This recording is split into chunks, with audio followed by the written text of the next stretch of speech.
இந்த உலகத்திலேயே 75 வயசுலையும் கதாநாயகனாக நடிக்கிற ஒரே ஒரு நடிகர் தலைவர் சூப்பர் ஸ்டார் ரஜினிகாந்த் சார் அவர்கள் நம்ம இந்தியர். இன்னைக்கு நடிகர்களாக இருக்கிறவங்க நாளைக்கு தலைவர்கள் ஆகிறவங்க இல்லை. இப்ப தலைவர் சூப்பர் ஸ்டாரை போல பல சாதனைகள் பண்ணவர்கள். தலைவர் பண்ணவும் காரணம், தலைவரை போல இருக்கிறவர்கள் பண்ண போகவும் காரணமா இருப்பவர்கள் நடிகர்கள். நடிகர்களா இருக்கின்றவர்கள் தலைவர்கள். இவங்க எல்லாம் உருவாக காரணமே ரசிகர்கள். எதையும் எதிர்பாராம, இதற்கு முதல் சந்திப்பும் இல்லை, எந்தவித ரத்த பந்தமும் இல்லை, ஏதோ ஒரு காரணத்துக்காக பிடிச்சு அவங்கள நேசிக்கின்ற அந்த ரசிகர்கள் தான் இன்னைக்கு உச்சத்தில் இருக்கிற நடிகர்கள். தலைவர் சூப்பர் ஸ்டார் ரஜினிகாந்த் சார் அவர்கள் முதல் நேத்து வந்த நடிகர்கள் வரைக்கும் அவங்க ஒரு ஸ்டாரா மிளிர காரணம் ரசிகர்கள். அப்ப அந்த ரசிகர்கள் எப்படி ஒரு நடிகருக்கு முக்கியமோ அதே போல அந்த நடிகர் ஆர்டிஸ்ட் வைப்போம், பெரிய திரையோ சின்ன திரையோ. அப்ப அந்த ஆர்டிஸ்ட் ரசிகர்களை மதிக்கும் தலைவன், ரசிக்கும் தலைவன் அப்படின்ற மாதிரி இருந்தா அந்த இது பொண்டிங் நல்லா இருக்கும், எல்லாருமே நல்லா இருப்பாங்க. இந்த பிக் பாஸ் ஐட்டம்ல 24 போட்டியாளர்கள் போயிருந்தாங்க. அந்த 24 போட்டியாளர்கள்ல பிக் பாஸ் முடிஞ்சதுக்கு அப்புறம் எனக்கு தெரிஞ்சு விரல் வெட்டு என்ற மாதிரி விஷால் அவர்கள், அன்ஷிதா அவர்கள், முத்துக்குமரன் அவர்கள், வேற யாருப்பா இப்படின்னு கேட்கிற மாதிரி இவங்களுக்கான ரசிகர்களும் அவங்களை பற்றிய அப்டேட் தான் வெளியில வருது. மீதி நபர்கள், முக்கியமா சௌந்தர்யா போன்ற பிஆர் செட் பண்ணி போன நபர்களுக்கெல்லாம் ரசிகர்கள் எங்க அப்படின்ற மாதிரி தான் கிடைக்கும். ஏன்னா அவங்களோட ஃபேன்ஸ் மீது பிஆர் கூட்டத்துக்கு காசு கொடுத்து தான் ஒரு 10-15 பேரை கொண்டு வந்து ஸ்கிரிப்ட் எழுதி நடத்தப்பட்ட கேவலங்கள். ஸோ அப்படியே இருக்கைக்குள்ள ரசிகர்கள் அப்படின்றது ரொம்ப முக்கியம். அதே நேரத்தில் அந்த ரசிகர்களை மதிக்கிற தன்மை உடையவர் நடிகர்கள், தலைவர்கள் என்றது ரொம்ப முக்கியம். அதுல விஷால் அவர்கள், அன்ஷிதா அவர்கள் அவங்களுடைய ரசிகர்களோட நெருங்கி இருப்பது, கனெக்ட், இவன் நிறைய விடயம் இன்னைக்கு கூட கேள்விப்பட்டேன். அவங்களுடைய ரசிகர்களுடைய பிறந்த நாளுக்கெல்லாம் விஷால் அவர்கள் விஷ் பண்ணது, ஒரு தம்பி பேசியிருந்தாரு விஷ் பண்ணது அப்படின்ற மாதிரி. ஸோ அன்ஷிதா அவர்களோட ஒரு தங்கச்சியோட பேசியிருந்தேன். அவங்களும் சொன்னாங்க அன்ஷிதா அவர்கள் நிறைய விடயம் சொல்லியிருந்தாங்க. அவர் அம்மாட பர்த்டேக்கெல்லாம் விஷ் பண்ணுவாங்க அப்படின்ற மாதிரி. அந்த ரசிகர்களை எப்படி மதிக்கிறாங்க அப்படின்னு, இப்படி இருக்கிறவங்க தான் வாழ்க்கையில வச்சுட்டு போவாங்க. அதுக்கு தலைவர் உதாரணம். சரிங்களா? சரி, ஓகே. இந்த விடயம் பேச காரணம் இருக்கு. ஏன்னா சௌந்தர்யா ஐயோ ரசிகர்களே வேணாம், என்ன விட்டுருங்க அப்படின்ற மாதிரி ஓடி போயிருக்காங்க. அவன் குற்றமுள்ள நெஞ்சு குறுகிறக்கும், பித்தலாட்டம் பண்ணா இப்படிதான் ஓடி போகணும். சரி, இந்த வீடியோல நம்ம பேச போறது ரசிகர்கள் கேட்கிற கேள்விகள். விஷால் அன்ஷிதா அவர்களுடைய ரசிகர்கள் விஷால் அன்ஷிதா அவர்களுடைய அடுத்த கட்டம் என்ன, இப்படி ஒரு ரூமர் போது இது நடந்தா நல்லா இருக்கும் அப்படின்ற மாதிரி சொன்னாங்க. சரி, நம்ம அதுவே இன்னைக்கு ஒரு டாபிக்கா பேசலாம். அது என்ன எப்படியா அப்படின்னு. அடுத்தது பாத்தீங்கன்னா சௌந்தர்யா செய்த கேவலம் அப்படின்னு தான் சொல்லணும். கேவலம் நாடகம் அது என்ன அப்படின்னு பார்க்கலாம். முத்துக்குமரன் அவர்களும் சரி, அன்ஷிதா அவர்களும் சரி, விஷால் அவர்களும் சரி, தீபக் அவர்களும் சரி, இந்த நாடகத்தை, இந்த கேவலத்தை இவங்க சௌந்தர்யா பிக் பாஸ் வீட்டுக்குள்ள இருக்கக்குள்ளே சொல்லியிருப்பாங்க, வெளிச்சம் போட்டு காமிச்சிருப்பாங்க. முத்து ரீசெண்டா கூட சொன்னாரு. சரி, அதோட வெளிப்படையான உண்மைகளை நம்ம போட்டுருவோம், வெளிச்சம் போட்டுருவோம். சரிங்களா? இந்த விடயங்கள் இந்த வீடியோல பார்க்கலாம்.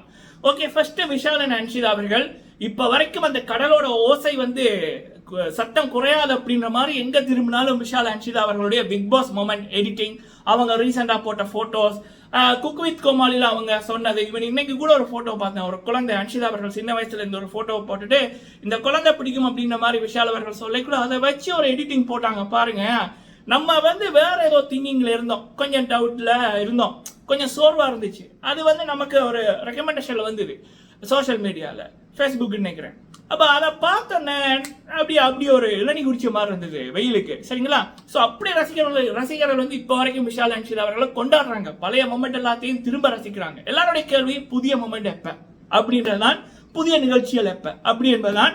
ஸோ ஜோடி ஆயுரடியில் அன்ஷிதா அவர்கள் திரும்ப வருவாங்களா இல்லையான்றது கொஸ்டின் மார்க். அது இந்த வீக்கெண்ட் முடிஞ்சதுக்கு அப்புறம் பார்ப்போம் என்ன கதை சொல்ல போறாங்க ஜோடி ஆயுரடி டீம் அப்படின்னு.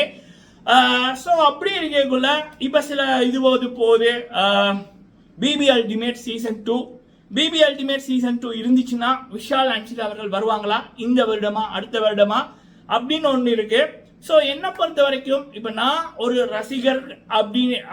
ரசிகர் ஒரு ரிவ்யூவர் அதெல்லாம் விட்டு நான் ஒரு பிஸ்னஸ் மேன், சரிங்களா? ஒரு சிஇஓ இல்ல ஒரு மேனேஜரோ இருந்தா காற்றுள்ள போதே தூற்றிக்கொள் அப்படின்னு. இப்ப பிபி ஜோடிகள் சூப்பர் டூப்பர் ஹிட். காரணம் அமீர் பாவனி அவங்களுடைய ரசிகர்கள் வேற லெவல்ல கொண்டு போனாங்க. அந்த அந்த அந்த இம்பாக்டே வேற. ஸோ இப்போ அதை விட ட்ரிபிள் மடங்கு வந்து விஷால் அண்ட் அன்ஷிதா அவர்களுக்கு இருக்கு. நம்ம வீடியோக்கள் விஜய் டிவியில் இருக்க நண்பர்கள் பார்க்குறவங்க நம்ம நண்பர்களே பார்க்க வைப்பாங்க. சரிங்களா? கடந்த 3 வருடமா நிறைய பெரிய நபர்கள் எல்லாம் நம்ம வீடியோ பார்த்துருக்காங்க. ஸோ அப்படி இருக்கக்குள்ள மக்களோட கேள்வி வந்து விஷால் அண்ட் அன்ஷிதா. ஒரு ஆர்டிஸ்டுக்கு எதிர்ப்பும் இருக்கணும், நேசிப்பும் இருக்கணும். அப்பதான் வந்து மிக்ஸ் ஆகும்.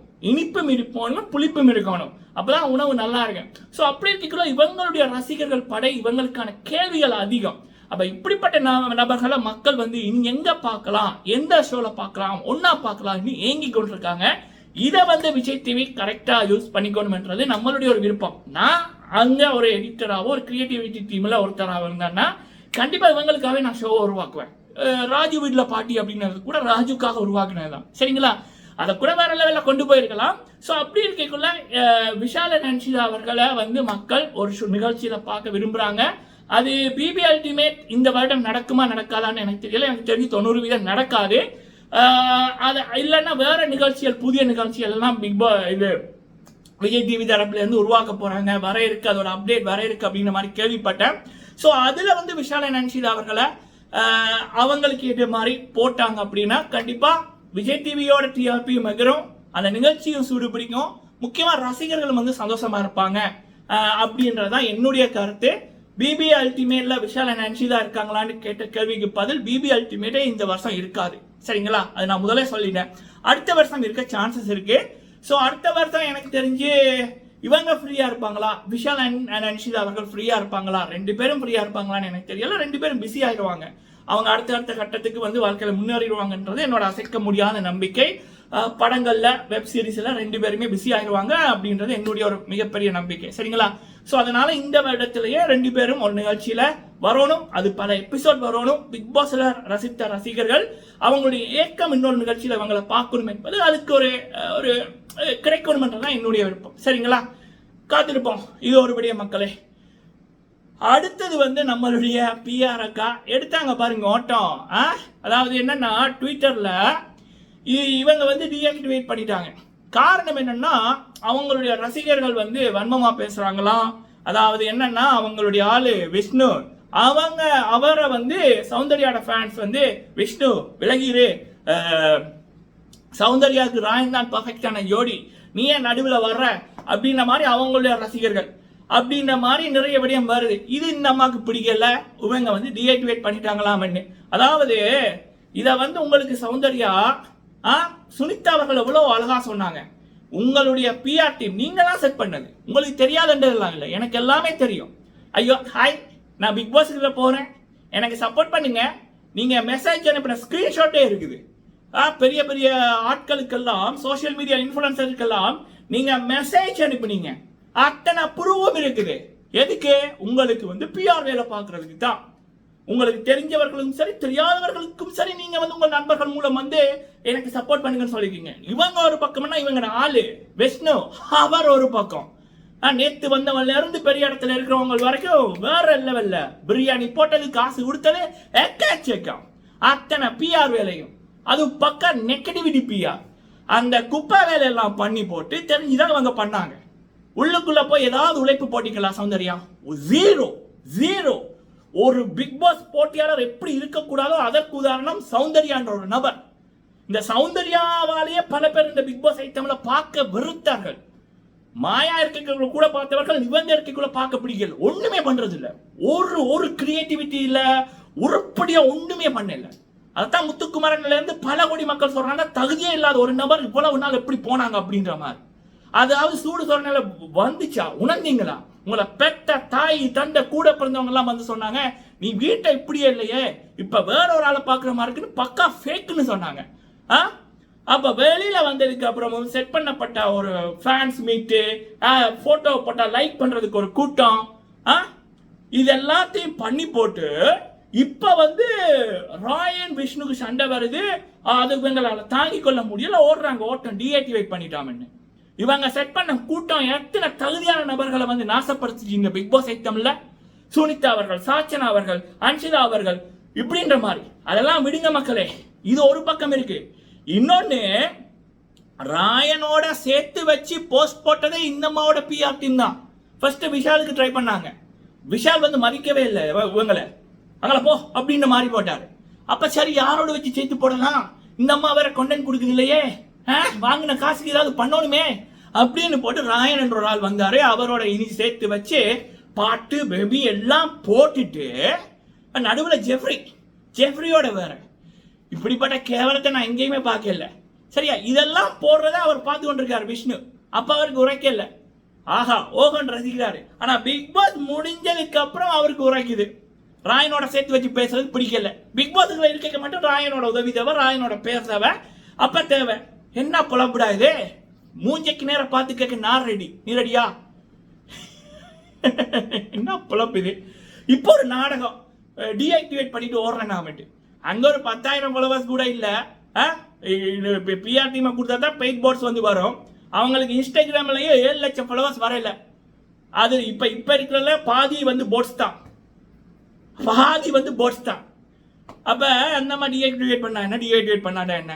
படத்தோட அப்டேட் இருந்தா கேட்பாங்கல்ல, ஏமா 2 படம் இருக்குது, படத்தோட அப்டேட் என்ன? ஐயோ அப்டேட் கொடுக்கணுமே, ஒண்ணுமே இல்லையே. அப்ப என்ன பண்ணுவோம், சரி ட்விட்டரை விட்டு ஓடுவோம், நாளைக்கு சரி இன்ஸ்டாகிராமை விட்டு ஓடுவோம், சரி அடுத்தது சோசியல் மீடியாலே இல்லை, தலைமறைவாயிடுவோம். மாயாவண்ணா தான் நீங்க பண்றீங்க, இல்லை முதல்ல சொல்லிட்டோம்ல. கிரியேட்டிவிட்டி இருந்தா தானே வாய்ப்பு கிடைக்கும். பிஆர் டீமை வச்சு உள்ளுக்குள்ள இருந்ததுக்கு எங்க வாய்ப்பு கிடைக்க போகுது? இதான் நடந்துச்சு. அந்த அம்மாவோட கேவலமான நாடகம் வேற ஒன்றும் சொல்றதுக்கு இல்லை. ஏமா உருப்படியா ஏதாவது உண்மையா பண்ணுமா, சரியா? மக்கள் பாராட்டுவாங்க, நம்மளை பாராட்டி போடுறோம். மக்களை நீங்க உங்களோட கருத்துக்களை சொல்லுங்க. நன்றி.